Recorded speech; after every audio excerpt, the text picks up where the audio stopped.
Hello, I'm Deacon from Deacon's Bench, and I've been a black powder shooter for 40 years, but it's always been with rifled guns.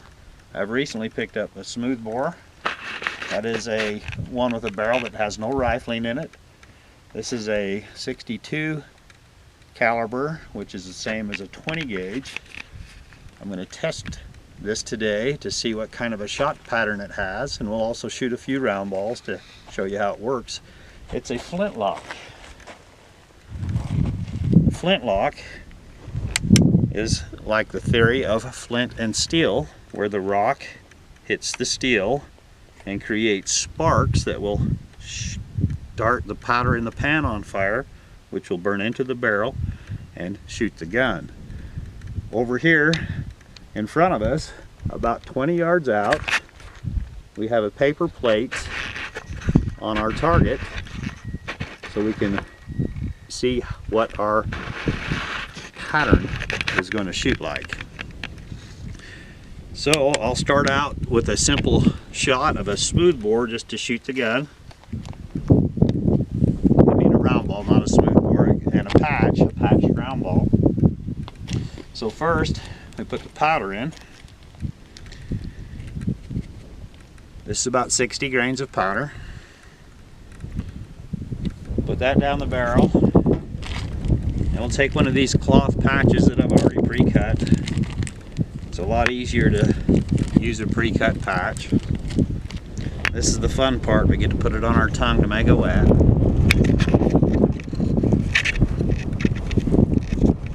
Then we use a round ball. This 60 caliber round ball. With the patch, it works just right in this barrel. Use the ramrod to seat it down against the powder.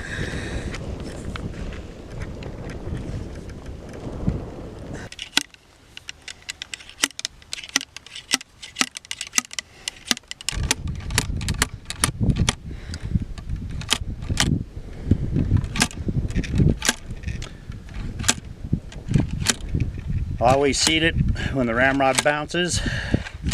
It's seated against the powder.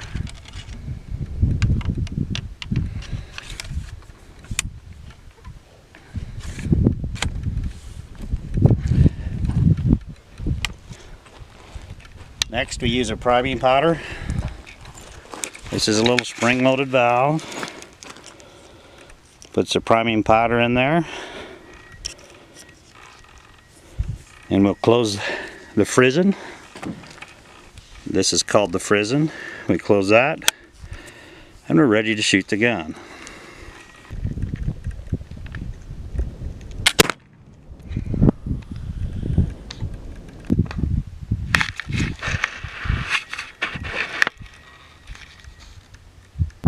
That's only the second shot I've ever taken with this gun. I don't really know where it shoots. I'm going to test it now with some shot instead of round ball.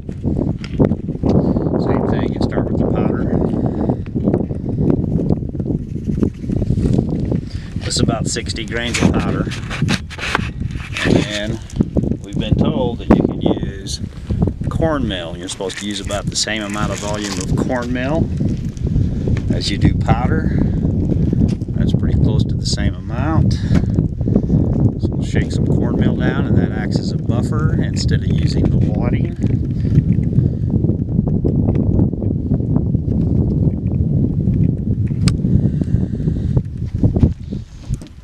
Then you use shot. This has BBs in it.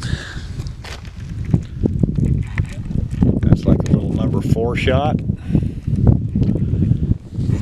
And this loads, opens, and drops them in the barrel. And you're ready to go. Now, to keep the BBs from falling out of the barrel, you have to take one of these paper wads that will wedge it all into place. And these are basically just oversized for the barrel. You put them in kind of on an angle, and then we'll push that down with the ramrod.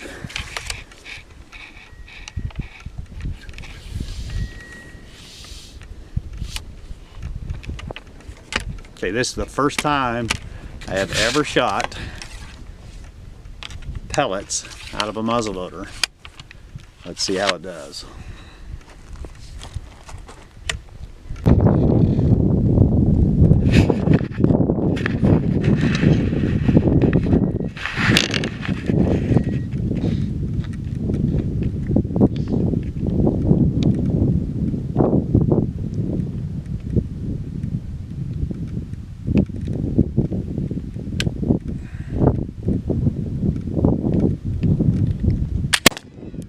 Look at the pattern it shot. 20 yards. You got a fair pattern on the plate, some on the outside. Let's put up a new plate and try it again.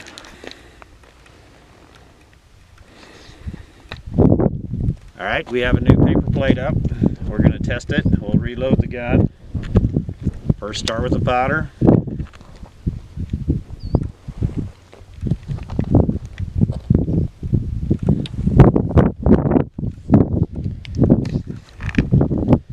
And the cornmeal.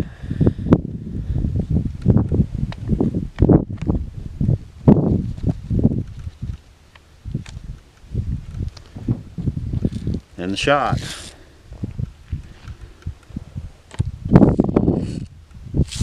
You can hear them go down the barrel. And this is called an overshot paper.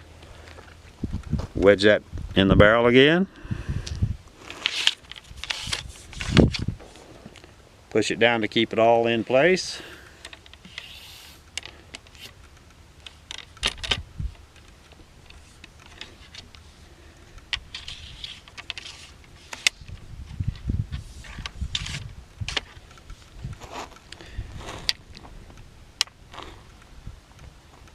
Use our priming horn to prime the pan.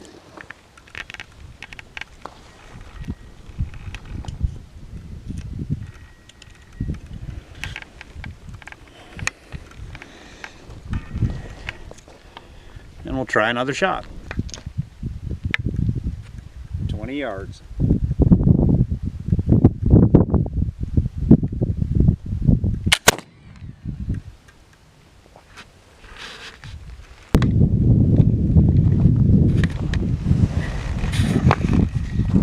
The pattern is okay. I just need to take more practice, but I think that it will be effective. Thank you for watching us today, and you have a wonderful day.